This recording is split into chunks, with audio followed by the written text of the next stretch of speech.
अपने पूर्व जन्म में कौन थी माता सीता? मर्यादा पुरुषोत्तम प्रभु श्री राम की धर्म पत्नी माता सीता, जिन्हें लोग जानकी, मैथिली, वैदेही और ना जाने किन किन नामों से जानते हैं। माना तो ये भी जाता है कि माता सीता देवी महालक्ष्मी का अवतार हैं। लेकिन क्या आप जानते हैं कि माता सीता ने राजा जनक के घर में क्यों जन्म लिया? अपने पूर्व जन्म में कौन थी माता सीता?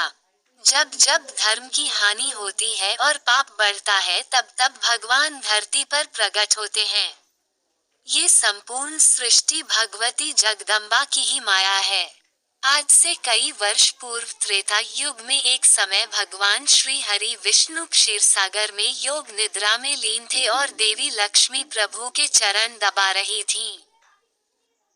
तब भगवती लक्ष्मी ने श्री हरि के हृदय में विराजमान हो प्रभु से प्रार्थना करी कि मैं पृथ्वी लोक पर कुछ समय के लिए जाना चाहती हूँ, और इस प्रकार श्री हरि की स्वीकृति लेकर देवी लक्ष्मी पृथ्वी लोक के भ्रमण पर चली गई और वहाँ देवी की भेंट देवताओं के गुरु बृहस्पति से हुई। देव गुरु बृहस्पति ने माँ से इच्छा प्रकट की कि हे महामाया, देवताओं के उद्धार और असुरों के विनाश के लिए आप मेरे कुल में जन्म लें। इस प्रकार देवी लक्ष्मी ने बृहस्पति के पुत्र ब्रह्मर्षि कुशध्वज की पुत्री के रूप में जन्म लिया। अपने जन्म के कुछ समय बाद ही उस कन्या को वेदों का ज्ञान हो गया था, इसलिए उस कन्या का नाम वेदवती रखा गया। वेदवती एक बहुत ही सुंदर कन्या थी जो भगवान विष्णु की परम भक्त थी। वेदवती अपनी भक्ति में इतनी लीन हो गई कि भगवान विष्णु से प्रेम करने लगी। अपने मन में श्री हरि से विवाह की इच्छा ले कठोर तपस्या करने लगी। पालनकर्ता श्री हरि ने वेदवती को दर्शन देकर कहा कि इस विष्णु स्वरूप में मैं आपकी यह मनोकामना पूर्ण नहीं कर सकता, किंतु अगले अवतार में मैं आपकी मनोकामना पूर्ण होने का वचन देता हूँ।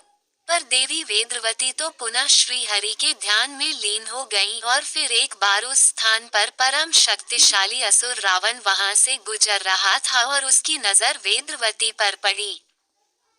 रावण ने वेदवती से विवाह का प्रस्ताव रखा और वेदवती के अस्वीकार करने पर उसने वेदवती के केश पकड़कर अपमान करना चाहा, किंतु परपुरुष का स्पर्श पाते ही वेदवती ने तत्काल अपनी देह को भस्म कर रावण को श्राप दिया कि मेरे ही कारण तेरी मृत्यु होगी, मैं ही तेरे अहंकार और संपूर्ण कुल का सर्वनाश करूंगी। फिर क्या था, वेदवती ही अपने अगले जन्म में मिथिला नरेश जनक की पुत्री सीता के रूप में प्रकट हुई।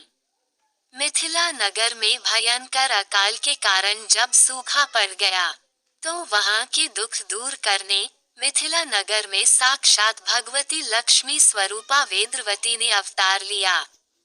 देवी लक्ष्मी धन, वैभव और ऐश्वर्य की देवी हैं, जिनके आगमन से सुखों के भंडार भरते हैं।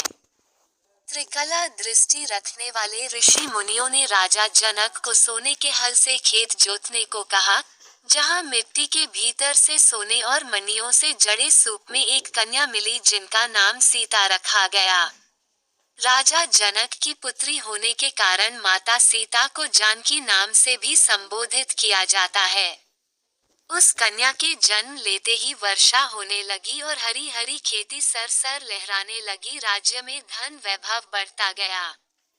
जिस दिन माता सीता का जन्म हुआ उस दिन वैशाख मास की शुक्ल पक्ष की नवमी तिथि थी, जिसे आज हम सीता नवमी के नाम से जानते हैं।